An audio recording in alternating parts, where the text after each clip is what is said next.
Dios está aquí, tan cierto como el aire que respiro,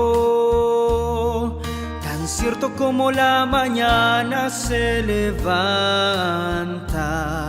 tan cierto como yo te hablo y me puedes oír.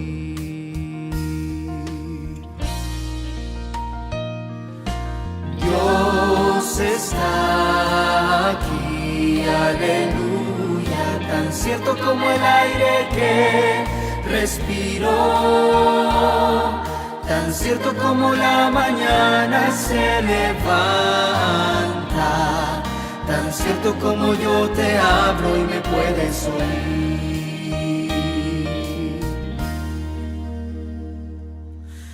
Dios está aquí, aleluya, tan cierto como el aire que respiro, tan cierto como la mañana se levanta, tan cierto como yo te hablo y me puedes oír.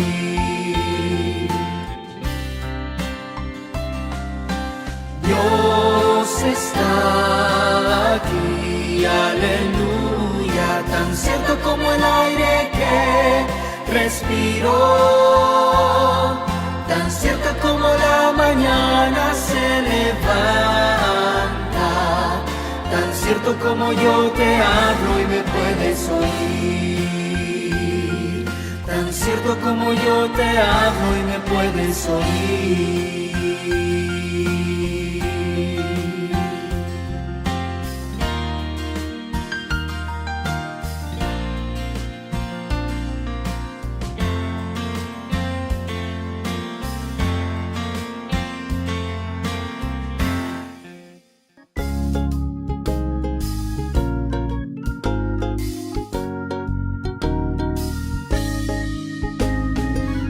Caminando siempre contento rumbo al cielo con Jesús.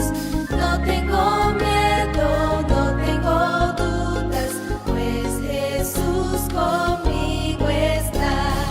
Cuando débil estoy, en su mano me da. Juntos vamos así, amor cantando, voy caminando siempre contento rumbo al cielo con Jesús. No tengo miedo, no tengo dudas, pues Jesús conmigo está. Cuando débil estoy, en su mano me da. Juntos vamos así, su amor cantando.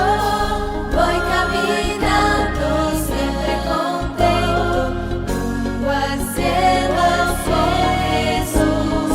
No tengo miedo, no tengo dudas, pues Jesús conmigo está.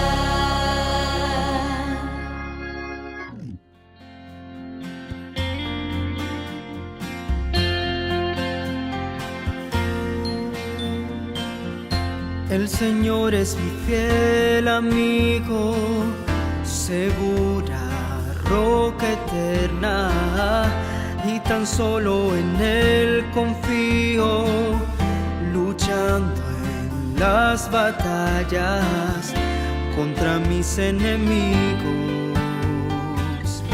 No preciso temer, el Señor es conmigo. Poder. Él me da su poder, Él me da su poder,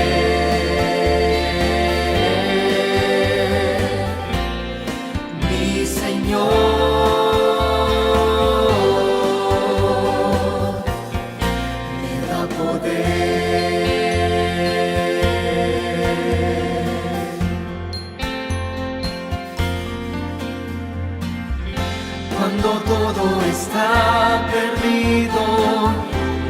existen los amigos.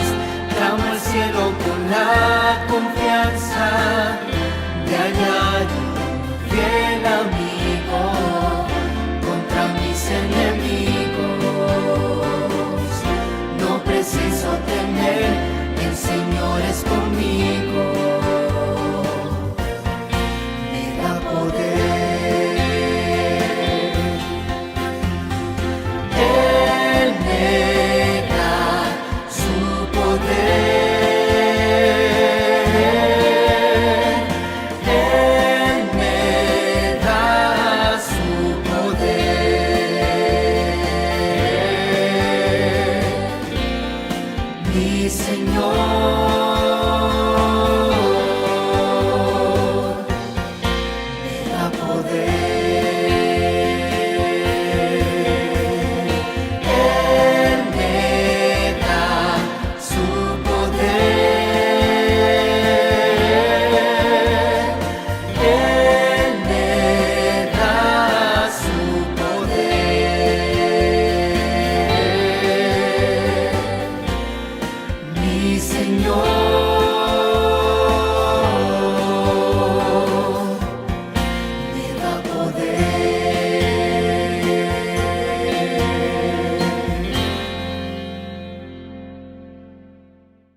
Mis tesoros pueden desaparecer. Lo que amo hoy tal vez mañana ya no esté, pero a mi lado siempre alguien estará. Mi vida cambiará, mis planes guiará. Mi Señor siempre está tan cerca de mi corazón. Tu amor jamás me abandonará. Que tu luz me mantenga siempre lejos del dolor. En mi caminar.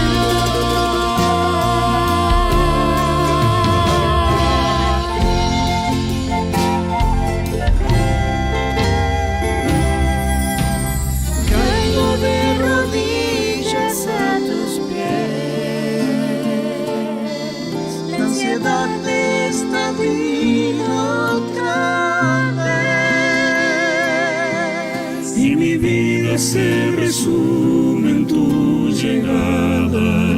Me regalas de tu paz, y si tú no estás aquí, ¿a quién miré?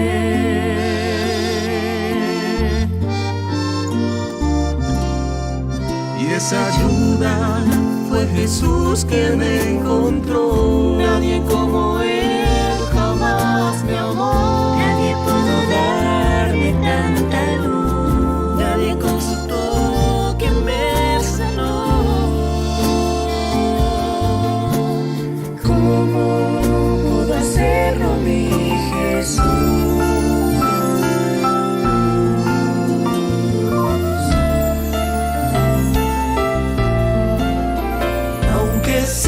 Que te ahogas en un ancho mar, nunca dudes que te puedo rescatar. Tu mirada fija en mí te podré ayudar. Sobre el mar al caminar. No te rindas, nunca es tarde para volver a empezar. Tu Padre aquí estará.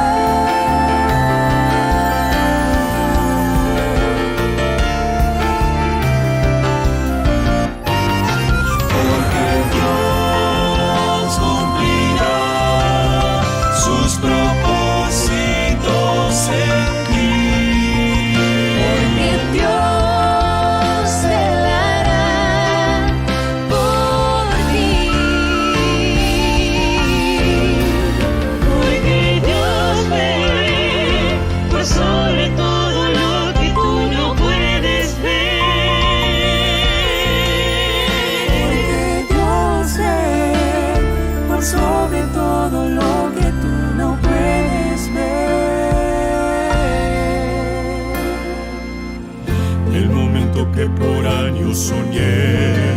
Todo ojo lo verá esta vez. Cielo nuevo y tierra nueva, en Cristo yo tendré. Y rodeado de la gloria de Dios, todo aquello que el pecado quebró, restaurado en su trono, de amor contemplaré. Pues aunque no puedo saber el momento, sé que queda poco por esperar. Tu palabra me lo ha prometido, Y seguro soy de que volverás. Y cuán cerca estamos hoy del hogar, ya el cielo preparándose está, y en tu pueblo la esperanza florece al saber que en las nubes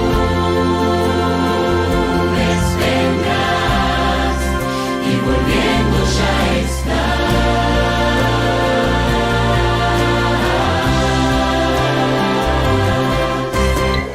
He aquí el tabernáculo eterno, con los hombres el Rey morará, y seremos unidos un solo pueblo, que con Dios estará.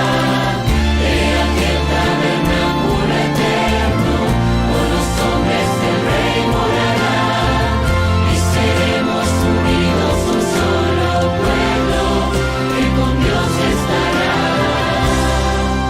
Y cuán cerca estamos hoy del hogar, ya el cielo preparándose está, y en tu pueblo la esperanza florece al saber que en las nubes vendrás y volviendo ya estás.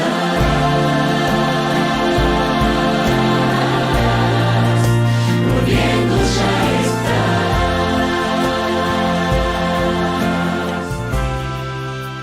Volviendo ya estás.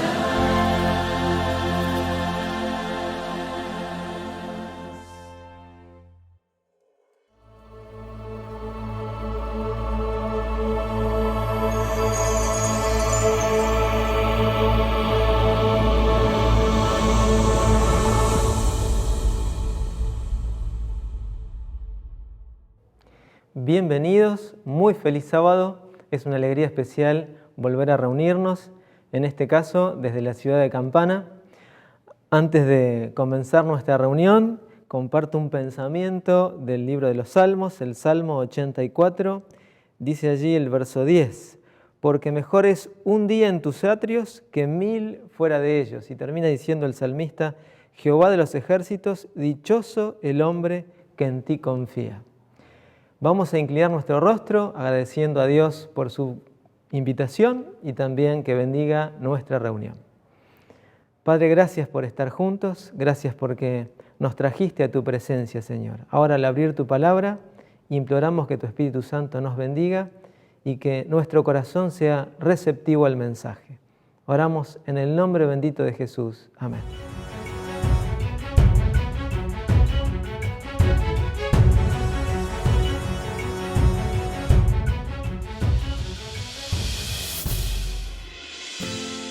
Para cumplir el ID de Jesús, fuimos enviados a Asia Central, a través del proyecto Misioneros para el Mundo, que envió 25 familias de América del Sur a varios lugares desafiantes del planeta Tierra, para la predicación del Evangelio alrededor del mundo.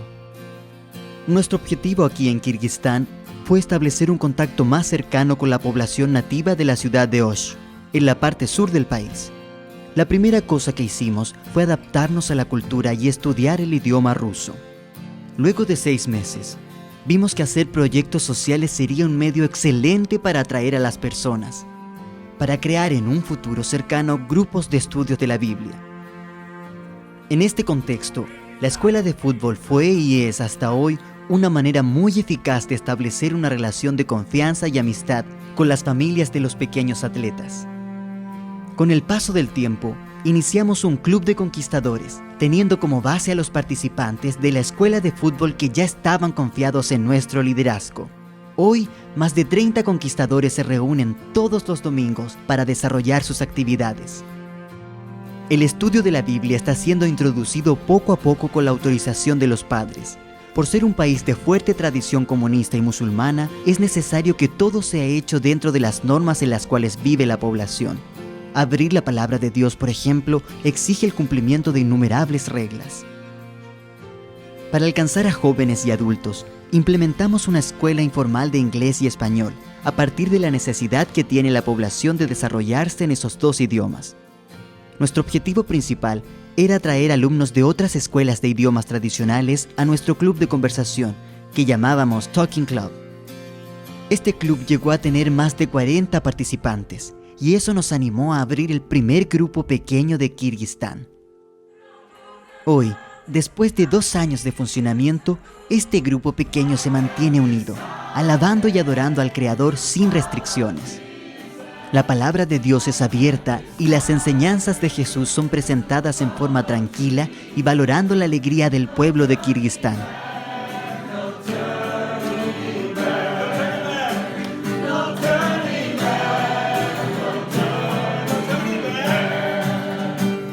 Es una alegría ver cómo el Evangelio ha alcanzado personas en los lugares más distantes del planeta. Este avance del mensaje adventista, sin embargo, solo es posible porque usted, querido hermano, ha contribuido a través de sus recursos financieros para que la obra misionera sea predicada alrededor del mundo. Las ofrendas de los miembros de la División Sudamericana permiten que el proyecto Misioneros para el Mundo se extienda por 5 años más. Por eso ahora te quiero invitar a formar parte de este momento especial de adoración a Dios, a través de los diezmos y ofrendas. Que Dios los bendiga. Probad y ved.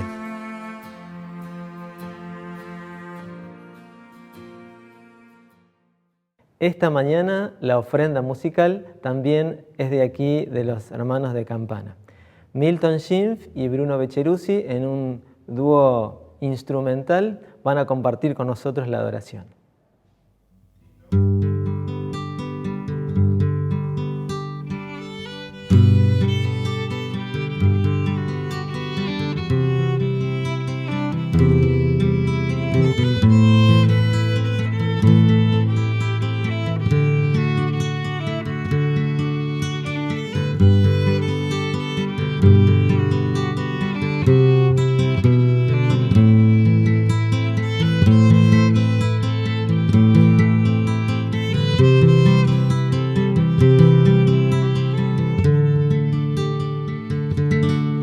He caminado en el vacío de la soledad, estoy cargando el dolor de una triste enfermedad, por el pecado llevo herido y sangrando el corazón, voy buscando al Salvador, sé que un toque de su amor me sanará. Solo Dios sabe cuánto sufre un corazón en soledad. Solo Él comprende el dolor que brota de una enfermedad. Solo Él conoce que el pecado partido un corazón. Voy buscando al Salvador, sé que un toque de su amor me sanará. Si Cristo el que consuela el dolor, la enfermedad, si es Cristo el que comprende a la caída humanidad, si es Cristo el que murió en una cruz en mi lugar, con la fuerza de la fe, hoy mi mano extenderé, lo tocaré.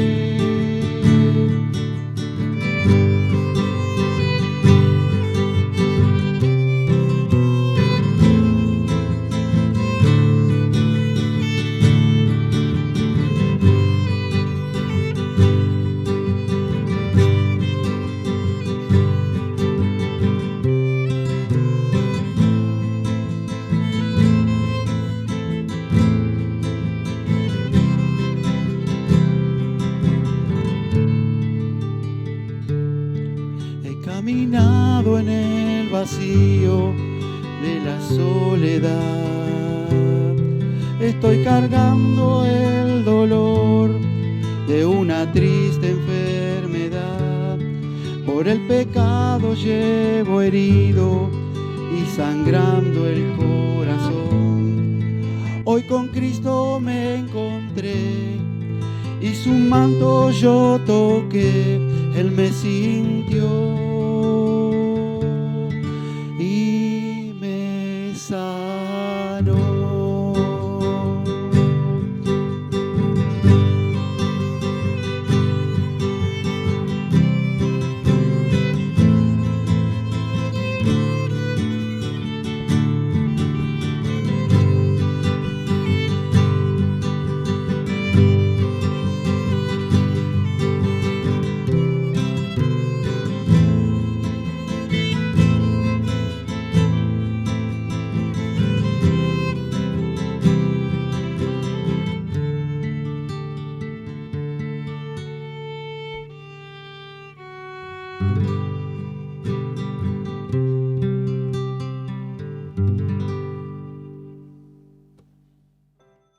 También tenemos el espacio para los más chiquitos, como siempre, también hoy aquí de nuestra iglesia de Campana, Ivana y Javier van a compartir con nosotros la parte de adoración infantil. Acérquense, chicos, para escuchar con atención.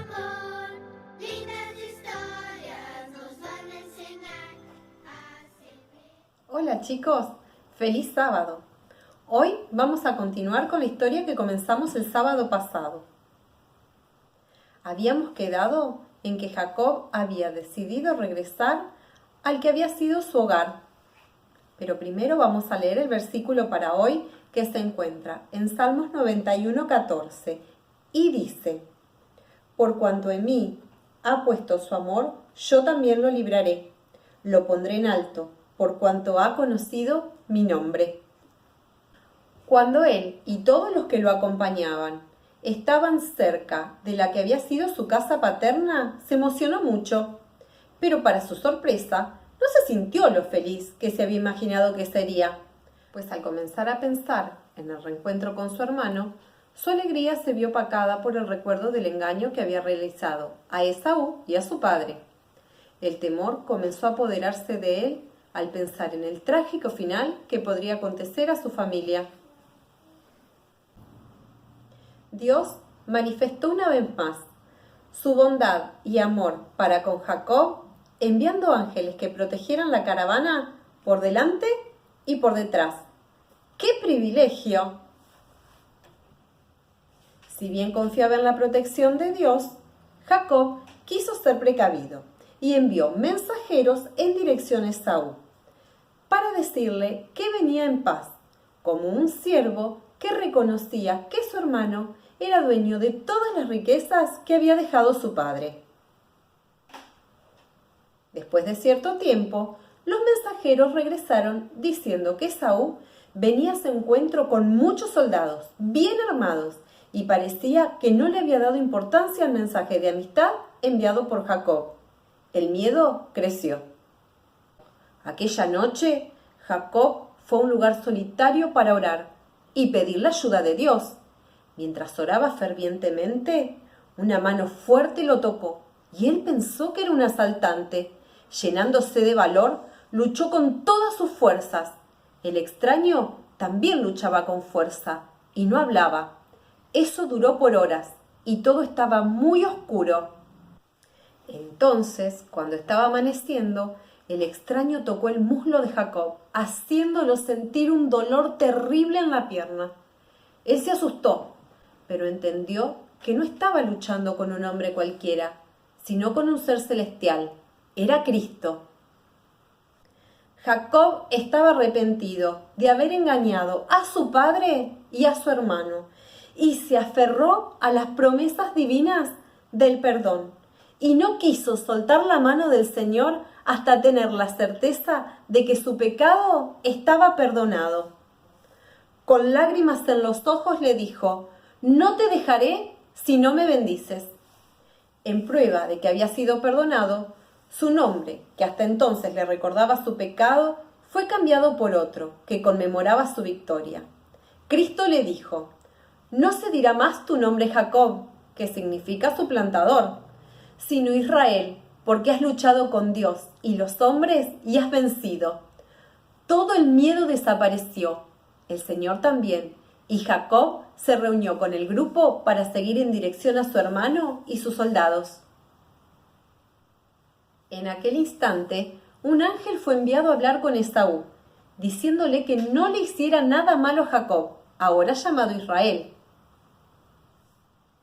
Cuando los dos grupos se aproximaron, Jacob estaba cansado, cojeando y débil por la lucha de toda la noche, pero su rostro brillaba por la bendición de Dios. Entonces, Esaú fue al encuentro de su hermano, lo abrazó, lo besó y los dos lloraron. Todo salió bien. Los dos grupos se unieron y caminaron a las tierras donde Jacob había vivido con sus padres y su hermano. Recuerden siempre que Dios perdona a quien se arrepiente. Es una regla divina. ¿Me acompañan y repetimos juntos el versículo de hoy que se encuentra en Salmos 91:14? Por cuanto en mí ha puesto su amor, yo también lo libraré. Lo pondré en alto, por cuanto ha conocido mi nombre. ¿Oramos? Querido Dios, estamos agradecidos a ti por perdonar nuestras faltas. Queremos pedirte que nos ayudes a que siempre tomemos las decisiones correctas y a poder confiar en ti siempre. En el nombre de Jesús, amén.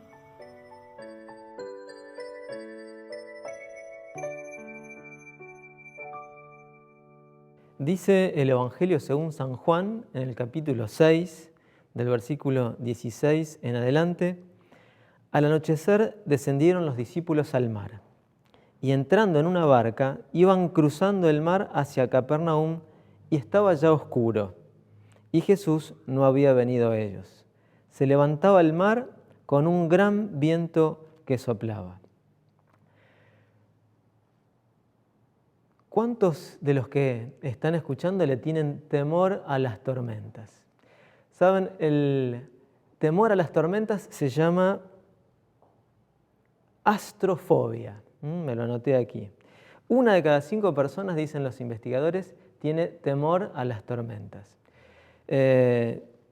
No quiero dar malas noticias, pero la Organización Meteorológica Mundial, que estudia los fenómenos en el mundo, nos compartió información hace poquitos días atrás.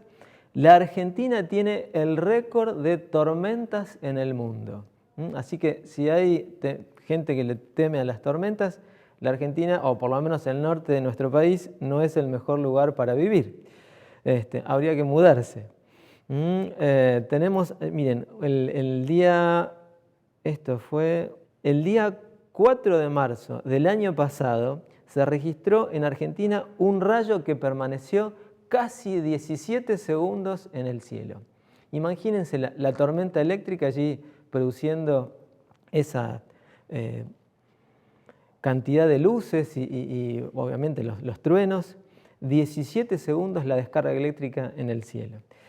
No vamos a contar a lo que entienden los científicos que por qué se produce este fenómeno en esta parte del mundo, pero lo cierto es que el temor a las tormentas o a lo que pueda suceder en ocasión de ellas es uno de los temores más grandes.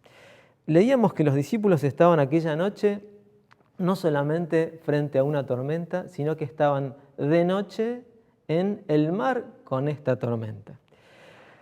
Uno se pregunta, ¿será que ellos solos se metieron en la tormenta o hubo alguna indicación de Jesús que terminó con ellos enfrentando la tormenta en el mar? Lo leíamos hace un ratito. Los discípulos entraron en la barca por indicación de Jesús y allí, con cuestión de minutos, se desató aquella tormenta que los encontró con este relato que encontramos en la Biblia. ¿Por qué uno tiene la sensación de que si obedece, nada malo va a pasar. Bueno, no fue esta la circunstancia en la que estaban los discípulos. Obedecieron, cumplieron tal cual con lo que Jesús les había dicho y se encontraron solos en una tormenta de noche allí en el mar. Temieron por sus vidas, dice el texto. Y tal vez la parte más desalentadora de lo que nos cuenta la Biblia es que Jesús no estaba con ellos. Jesús todavía no había regresado. Imaginemos a los discípulos buscando a Jesús en la tempestad. De noche, nos dijo que iba a venir, se demora, el viento arrecia, las olas, el mar se encrespa, las olas parecen pasar por encima de la barca. Jesús, ¿dónde está? ¿Por qué no ha llegado todavía? ¿Por qué se demora en responder? Ahí tenemos a los discípulos a gritos esperando el encuentro con el Maestro. Y el Maestro no viene. ¿Por qué se tarda? ¿Por qué se tarda tanto el Señor? Dejemos a los discípulos por un momento luchando allí con la tormenta y veamos qué fue lo que sucedió o por qué Jesús les dio indicaciones de que entraran en la barca cuando allí parecía que no era el mejor momento para entrar en la barca. Los evangelios registran 2 ocasiones en las que Jesús alimentó a multitudes. Podemos ver esta referencia allí en Mateo el capítulo 13 y también en Mateo el capítulo 15. Lo cierto es que estas multitudes, la primera de las circunstancias en las que Jesús hace este milagro, las multitudes seguían a Jesús con intención de estar cerca de aquel hombre que hacía milagros.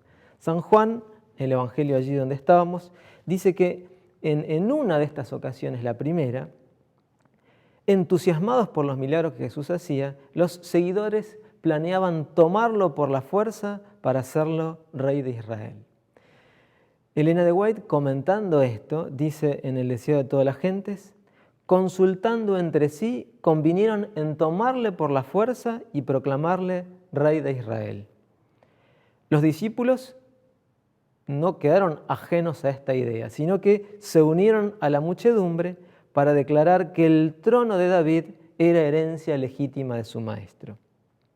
Con toda avidez decidieron llevar a cabo su propósito, pero Jesús vio lo que se estaba tramando y comprendió lo que ellos no podían. Llamando a sus discípulos, les ordenó que tomasen el bote y volviesen enseguida hacia Capernaum, dejándole a él despedir a la gente.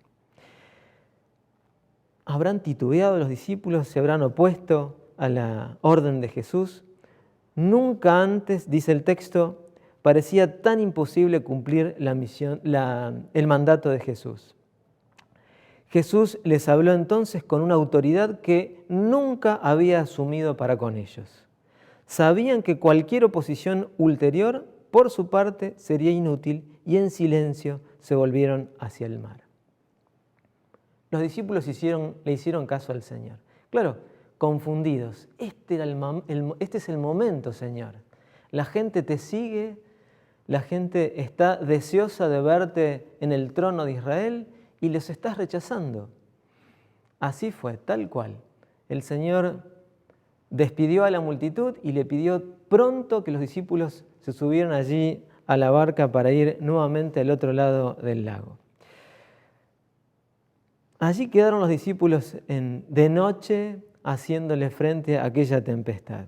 Y voy una vez más al pensamiento que nos introducía en este texto. Una cosa es sufrir cuando uno hace algo malo y otra cosa es muy diferente, es cuando uno sufre por haber hecho lo bueno. Tristemente, uno tiene la sensación de que nada malo va a pasar si hago caso a lo que el Señor me dice. Pero digo tristemente porque no siempre sucede así. Y si no, pensemos en el estudiante que se preparó para rendir su examen, queriendo ser fiel al Señor, pide ocasión, tenemos muchos de estos testimonios, pide ocasión de que retrasen o que cambien de fecha, queriendo ser fiel en la observancia del sábado, y se encuentra con la frustración de que no hay respuesta a su pedido.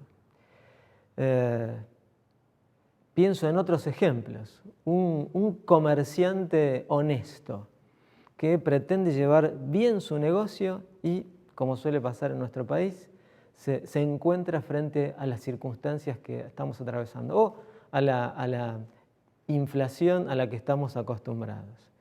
Decide ser fiel al Señor y se encuentra con circunstancias como esta que parecen sumergirlo en la tormenta. Yo me acuerdo de un compañero, un muchacho que estudió en la época en la que estábamos cursando el teológico allí en la UAP, y él aseveraba con énfasis que mientras él sea fiel al Señor, nada malo podía pasar. Tenía muy buena posición económica, su papá le había regalado un auto 0 kilómetro y ahí se manejaba él con total holgura. Decía él, tengo mis 4 abuelos con vida, mientras yo sea fiel al Señor, nada malo va a pasar. No es difícil pensar que las circunstancias cambiaron en algún momento, y si no, a la larga en algún momento también se iba a producir alguna situación que alterara por lo menos este concepto que tenía del pasar cristiano. Algunos meses después, tristemente el papá tuvo un accidente automovilístico, perdió la vida el papá. Esto sin duda nos obligó a conversar y a pensar si realmente es tal como él lo venía diciendo. Siempre que seamos fieles, vamos a estar exentos de todo mal. Vamos a ir una vez más al comentario de Elena de White allí en El deseo de todas las gentes. En este caso, la página 343. La incredulidad estaba posicionándose en la mente y el corazón de los discípulos. ¿Habían de ser tenidos siempre por discípulos de un falso profeta? Así razonaban los discípulos hasta que atrajeron sobre sí grandes tinieblas espirituales. Se preguntaban, ¿podría ser Jesús un impostor, según aseveraban los fariseos? Estaban en medio de aguas agitadas, sus pensamientos eran tumultuosos e irrazonables, y el Señor les dio entonces otra tarea para afligir sus almas y ocupar sus mentes. Y noten esta parte de la declaración. Dios hace con frecuencia esto cuando los hombres se crean cargas y dificultades. Esto es del deseo de todas las gentes, la página 343. En este caso, la tormenta. Generalmente uno asocia la mano de Dios y la intervención del Señor con la belleza y la quietud en la naturaleza, pero en este caso la tormenta fue una propuesta del Señor como hecho didáctico en la vida de sus discípulos. El Señor los llevó a la tormenta. Y dice el texto, Dios hace con frecuencia esto cuando los hombres se crean cargas y dificultades. Generalmente asociamos la intervención de Dios con hechos bellos de la naturaleza, pero en este caso la intervención de Dios tenía que ver con la tormenta. Jesús sabía de las intenciones de los discípulos, sus mentes y sus intenciones estaban asociadas con algo que no tenía que ver con el reino espiritual de Jesús. Así que el Señor vio que el momento para cambiar el pensamiento de los discípulos era este y tenía que estar asociado con algo que a ellos los obligara a poner nuevamente los ojos en Jesús.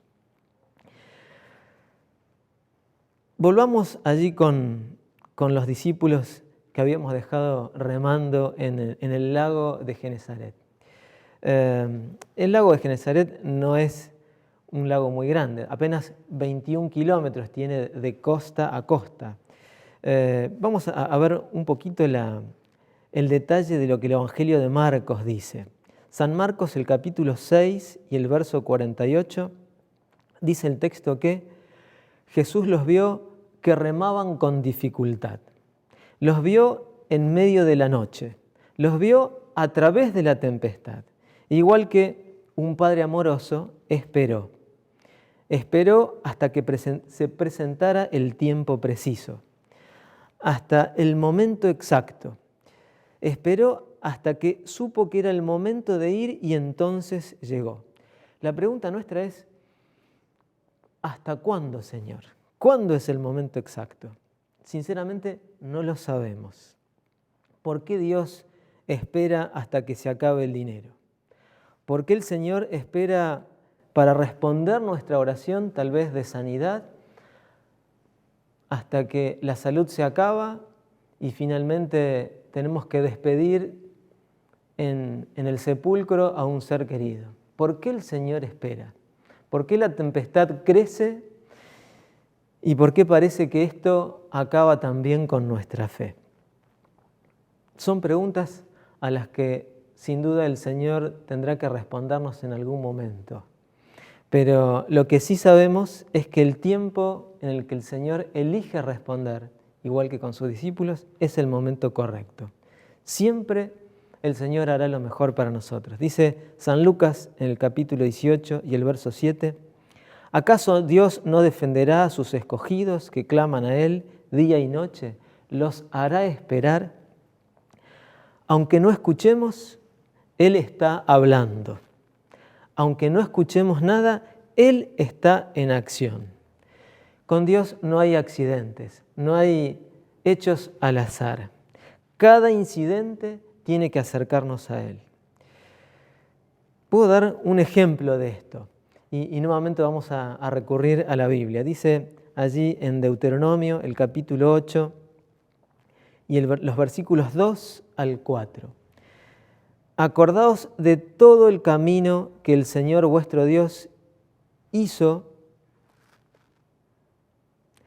Acordaos de todo el camino que el Señor vuestro Dios os hizo recorrer en el desierto durante 40 años para humillaros y poneros a prueba, a fin de conocer vuestros pensamientos y saber si ibais a cumplir o no sus mandamientos.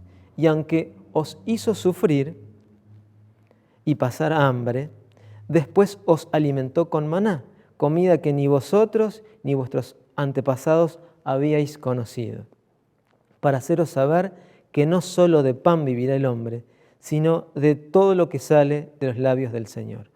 Y termina diciendo, durante estos 40 años no se os envejeció la ropa, ni se os hincharon los pies. Esto es lo que hizo Dios en el desierto con los hijos de Israel. ¿Quería Dios que llegaran a la tierra prometida? Por supuesto que sí, pero el plan del Señor, más que llegaran pronto, era que llegaran preparados. Dios estaba interesado en cambiar el corazón de aquel pueblo. Y su respuesta también hoy tiene que ver con preparar nuestros corazones para que confiemos y desarrollemos esa fe que el Señor puso en nuestras vidas. Me queda una pregunta más.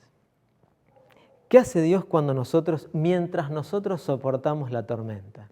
Mientras aguantamos con la intensidad de los vientos y de las olas que parecen terminar con nuestra existencia. ¿Qué hace Dios mientras estamos en la tempestad? Seguramente les va a gustar oír esto. San Marcos 6 y el versículo 46 dice el texto que mientras los discípulos luchaban con la tormenta, Jesús se fue a orar. Mientras nosotros como discípulos luchamos con la tormenta, el Señor está orando por nosotros. Lo hizo por sus discípulos en aquel momento y también lo hace por nosotros hoy. Jesús oraba. Yo encuentro para esto dos respuestas. O Jesús creía en el poder de la oración o no le importaba lo que estaba pasando con sus discípulos. No creo que tengamos duda en cuál de las respuestas es la correcta.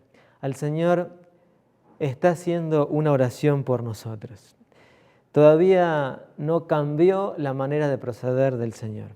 Hebreos, el capítulo 7, dice que Jesús es nuestro sumo sacerdote y que está para siempre allí en el trono, intercediendo por nosotros. ¿En qué consiste la intercesión del Señor? En lograr que nuestra mente cambie la manera de pensar. Cambió la manera de pensar de los discípulos en aquel momento cuando pretendían un reino terrenal. Y el Señor logró que en medio de esa tormenta ellos pusieran los ojos en Él para entender que la misión de Jesús no tenía que ver con este mundo, sino con la vida eterna. Hoy el Señor también nos propone muchas veces tormentas para evitar de que nuestros ojos se fijen en las circunstancias presentes, para quitar de nuestro corazón las cosas que nos alejan de la seguridad que tenemos que tener en Él. ¿Dónde nos deja esto a nosotros?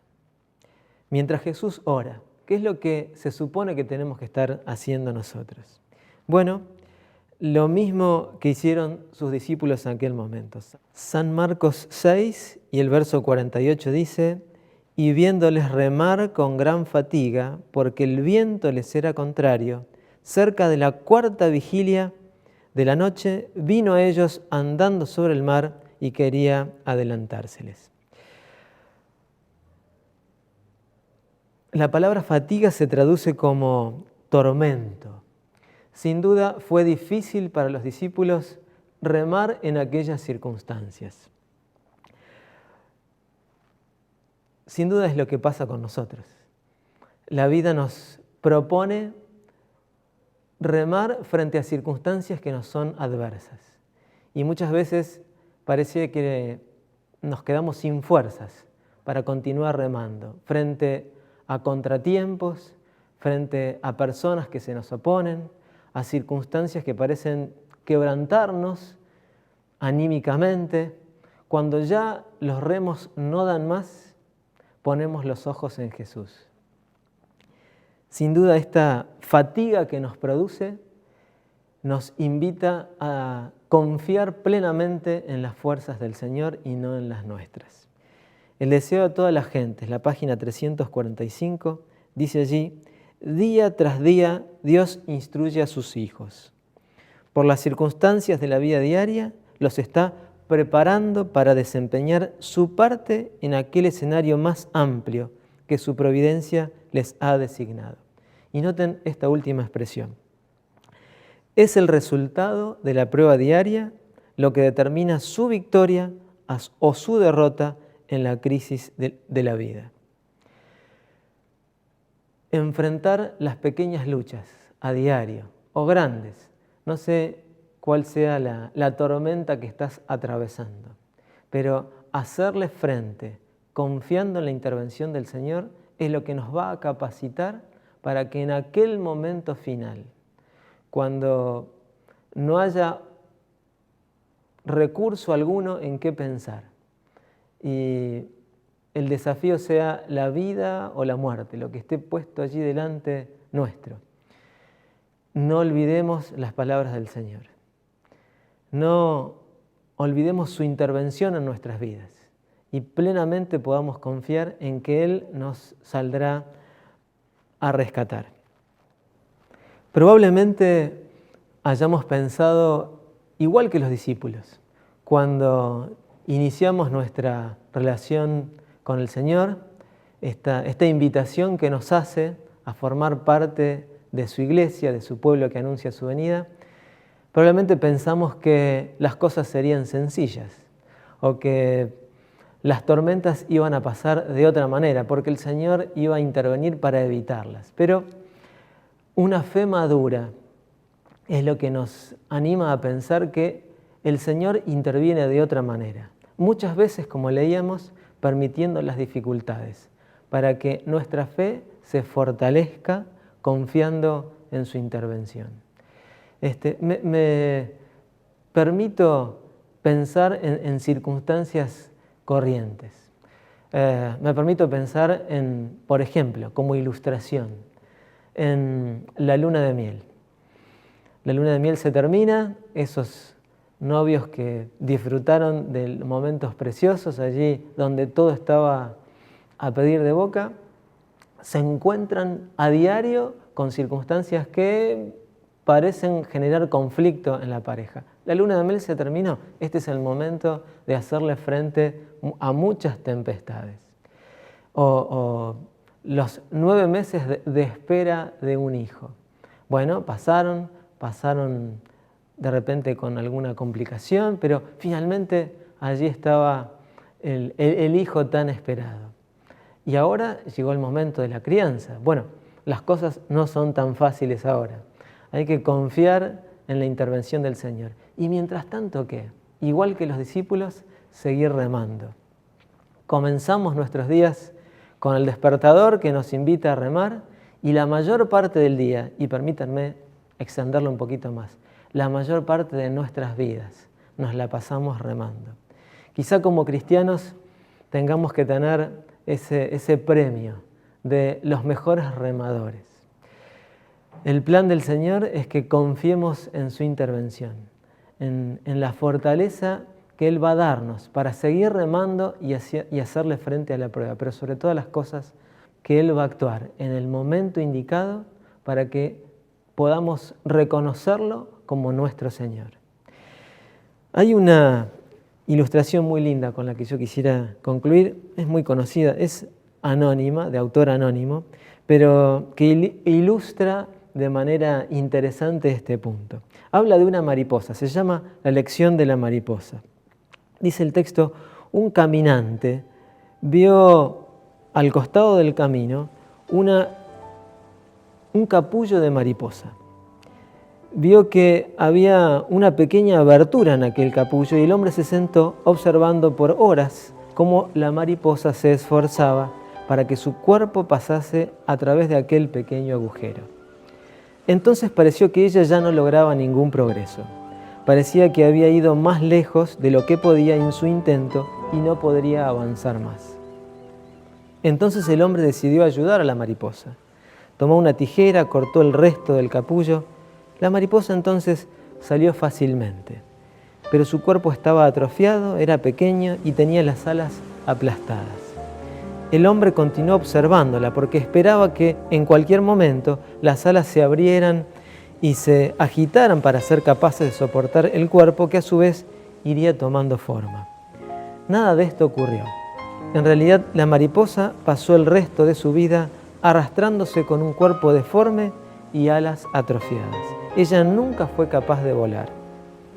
Lo que el hombre en su gentileza y voluntad de ayudar no comprendía era que el capullo apretado y el esfuerzo necesario para que la mariposa pasara a través de aquella pequeña abertura era la manera en la que la naturaleza hacía que el fluido del cuerpo de la mariposa llegara a las alas de tal forma que estaría pronta para volar una vez que estuviera libre del capullo. Algunas veces es el esfuerzo justamente lo que precisa nuestra vida. Si se nos permitiera pasar a través de nuestras vidas sin obstáculos, quedaríamos lisiados y no seríamos tan fuertes como podríamos haber sido y nunca seríamos capaces de volar. Yo quisiera concluir pidiéndole a Dios que nos ayude a confiar en que sea cual fuere nuestra tormenta, el Señor nos va a capacitar para sostener los remos y seguir confiando en que en el momento oportuno el Señor va a aparecer tal como fue con los discípulos para sostenerlos. Oremos juntos para pedirle al Señor confianza, paciencia y fortaleza para sostenernos en las pruebas. Señor, gracias por tu palabra. Gracias sobre todas las cosas porque intervienes de manera maravillosa en nuestras vidas. Oramos, Señor, para que el peso de la prueba no nos someta, sino que en cada circunstancia nos invite a mirar a ti. Bendice a tu iglesia, Señor, fortalécenos. Anhelamos tu venida y anhelamos pronto tu intervención en nuestras circunstancias.